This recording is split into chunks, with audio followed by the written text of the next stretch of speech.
नमस्कार दोस्तों, स्वागत है आपका स्टेनो गुरुजी यूट्यूब चैनल। दोस्तों आज की वीडियो हम लोग प्रैक्टिस करने वाले 100 शब्द प्रति मिनट की स्पीड से डिक्टेशन का अभ्यास करेंगे, जो कि आपके आने वाले सभी स्किल टेस्ट के लिए बेहद लाभकारी होगा। तो सभी लोग इसको प्रैक्टिस करेंगे। 10 मिनट का डिक्टेशन होगा, मैटर को लिखना है, उसको रीडिंग करना है, देन ट्रांसक्राइब करना है। ठीक है, और ट्रांसक्राइब करने के बाद पीडीएफ से मिला के जरूर बताना कितनी मिस्टेक आ रही, कितनी आपकी तैयारी हो रखी है। इसके अलावा दोस्तों, अगर आप डेली डिक्टेशन चाहते हैं तो आप चाहें तो चैनल का मेंबरशिप ले सकते हैं या पेड ग्रुप को ज्वाइन कर सकते हैं। अधिक जानकारी के लिए आप हमें मेल कर सकते हैं। हमारी मेल आईडी है std4stenographer@gmail.com। तो ज़्यादा समय ना लेते हुए चलिए स्टार्ट करते हैं। डिक्टेशन को लिखने के बाद अपना बहुमूल्य सुझाव हमें कमेंट बॉक्स में जरूर देना, ताकि आने वाले वीडियो में हम और बेहतर कर पाएँ।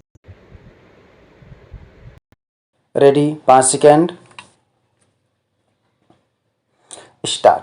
उपाध्यक्ष महोदय, हर विधानसभा चुनाव में पश्चिमी उत्तर प्रदेश के कुछ जिलों को मिलाकर हरित प्रदेश की मांग का मुद्दा उठता रहा है, परंतु इस बार यह मुद्दा ठंडा पड़ा हुआ है। हरित प्रदेश की मांग करने वाले दल इस बार के चुनाव में अब तक चुप्पी साधे हुए हैं। इसके पीछे सबसे बड़ा कारण गठबंधन की राजनीति है, क्योंकि गठबंधन में शामिल प्रदेश की एक बड़ी पार्टी हरित प्रदेश की मांग को लेकर अपना विरोध दर्ज कराती रही है। राज्य पुनर्गठन आयोग के गठन के बाद एक पृथक राज्य की मांग उठने लगी थी। तब सैकड़ों विधायकों का हस्ताक्षर युक्त एक संयुक्त मांग पत्र का समर्थन आयोग के एक सदस्य ने किया था। उन्होंने पृथक राज्य के गठन की संस्तुति भी की थी। फिर राजनीतिक कारणों से यह मामला ठंडे बस्ते में चला गया। महोदय, मेरी पार्टी ने इस मांग को पहले भी अपने चुनावी वायदों में शामिल किया था, परंतु उस समय हमारी सरकार जल्द ही गिर गई थी, जिसके कारण यह मामला सिमट कर रह गया। प्रस्तावित हरित प्रदेश में उत्तर प्रदेश राज्य में कई प्रमुख जिले शामिल हैं। नई सरकार के गठन के बाद जब मुख्यमंत्री ने अक्टूबर महीने में एक रैली के दौरान उत्तर प्रदेश राज्य के पुनर्गठन की मांग रखा, तो लगा कि अब हरित प्रदेश की मांग को बल मिलेगा। मुख्यमंत्री ने तत्कालीन प्रधानमंत्री को एक पत्र लिखकर राज्य का पुनर्गठन कर इसे 4 हिस्सों उत्तर प्रदेश, बुंदेलखंड, पूर्वांचल, पश्चिमी उत्तर प्रदेश के रूप में बांटने की सिफारिश की, लेकिन केंद्र की ओर से कहा गया कि पहले राज्य सरकार विधानसभा से प्रस्ताव पारित कराकर भेजे, तब इस पर विचार किया जाएगा। हरित प्रदेश की मांग उत्तर प्रदेश के 22 जिलों को मिलाकर बनाने की उठती रही है। कई पार्टियां बुंदेलखंड और पूर्वांचल की मांग का तो समर्थन करती हैं, लेकिन हरित प्रदेश के मामले में वह चुप्पी साध लेती हैं। इसी तरह राज्य के पुनर्गठन का विरोध करने वाले नेताओं का कहना है कि राज्य पुनर्गठन से राज्य सरकार की आय पर विपरीत असर पड़ेगा। पश्चिमी उत्तर प्रदेश के लोगों का कहना है कि इस क्षेत्र के विकास पर कभी भी ध्यान नहीं दिया गया।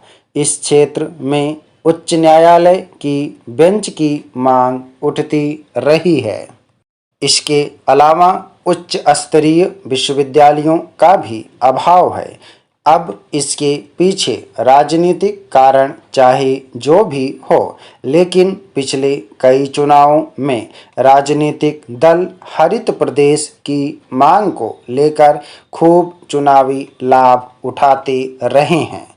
इस बारे में उनका कहना है कि वे उत्तर प्रदेश के पुनर्गठन की मांग पर अब भी कायम हैं।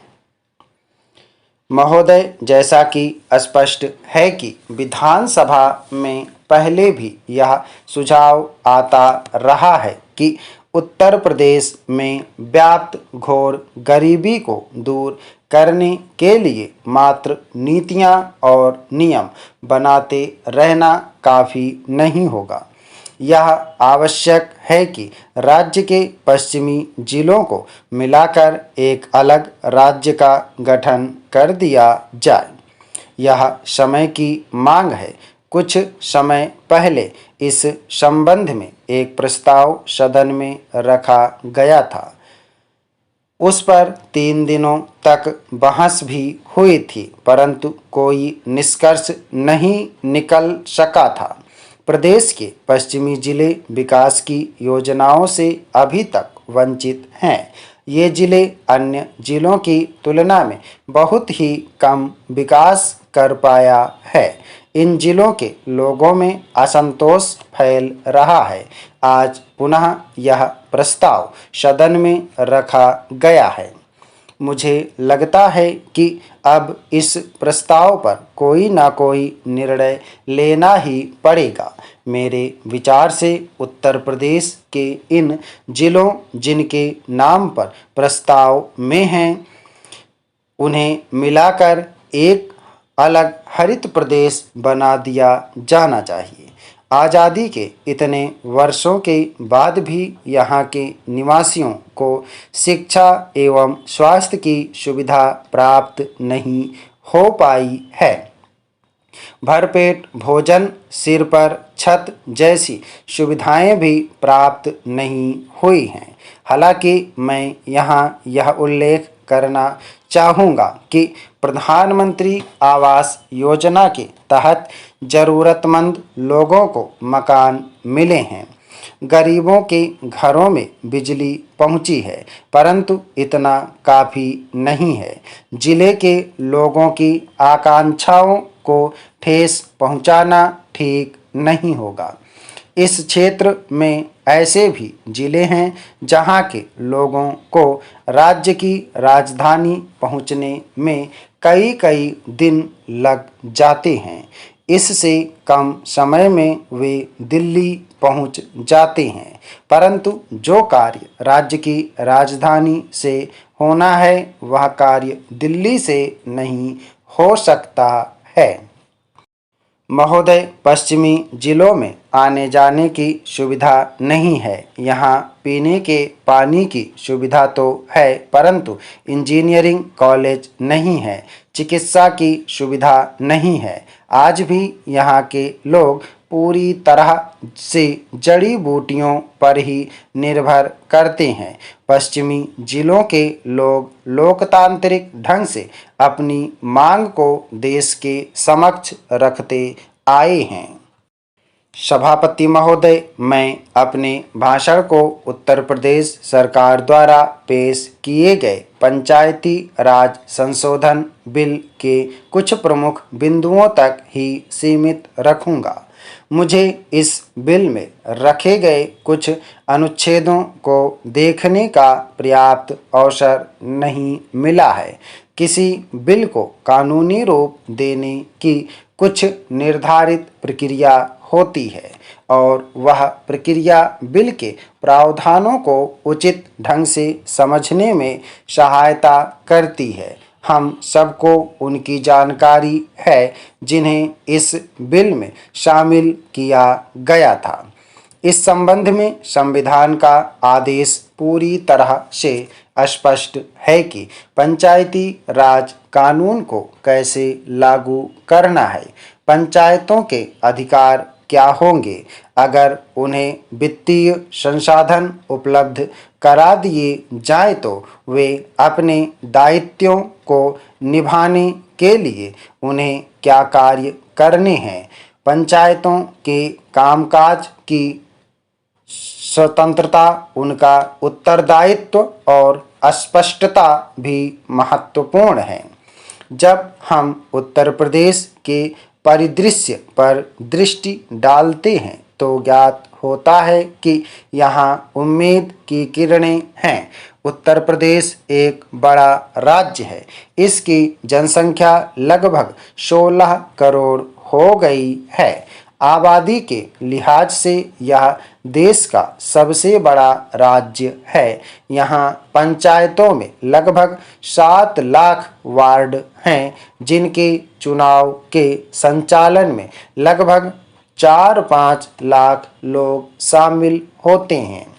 यहाँ चुनाव कराना बड़ा काम था और एक बार में ही चुनाव करा लिया जाना राज्य प्रशासन की सफलता मानी जाएगी। अब महत्व की बात यह है कि सत्ता का हस्तांतरण कैसे हो। मैंने सरकारी आदेश का अध्ययन किया है। स्टाफ, धन्यवाद। दोस्तों, आप इसको प्रैक्टिस है। सभी लोग मैटर को प्रैक्टिस और ट्रांसक्राइब करेंगे। 100 शब्द प्रति मिनट की स्पीड से है। सभी लोग मैटर को प्रैक्टिस करेंगे, उसको रीडिंग करेंगे, देन ट्रांसक्राइब करेंगे। धन्यवाद। उम्मीद है कि दोस्तों वीडियो आपको पसंद आया होगा, तो वीडियो को लाइक कर देना, और अगर अभी तक आपने हमारे चैनल को सब्सक्राइब नहीं किया तो प्लीज़ सब्सक्राइब करके नोटिफिकेशन बेल ऑन करना। और दोस्तों, अगर आप डेली डिस्कशन चाहते हैं तो आप चाहें तो चैनल का मेंबरशिप ले सकते हैं या हमारे पेड ग्रुप को ज्वाइन कर सकते हैं। अधिक जानकारी के लिए आप हमें मेल कर सकते हैं। हमारी मेल ID है studyforstenographer@gmail.com। अपना बहुमूल्य सुझाव हमें कमेंट बॉक्स में जरूर देना। वीडियो को पूरा देखने के लिए बहुत बहुत धन्यवाद। Thanks for watching. जय हिंद, जय भारत।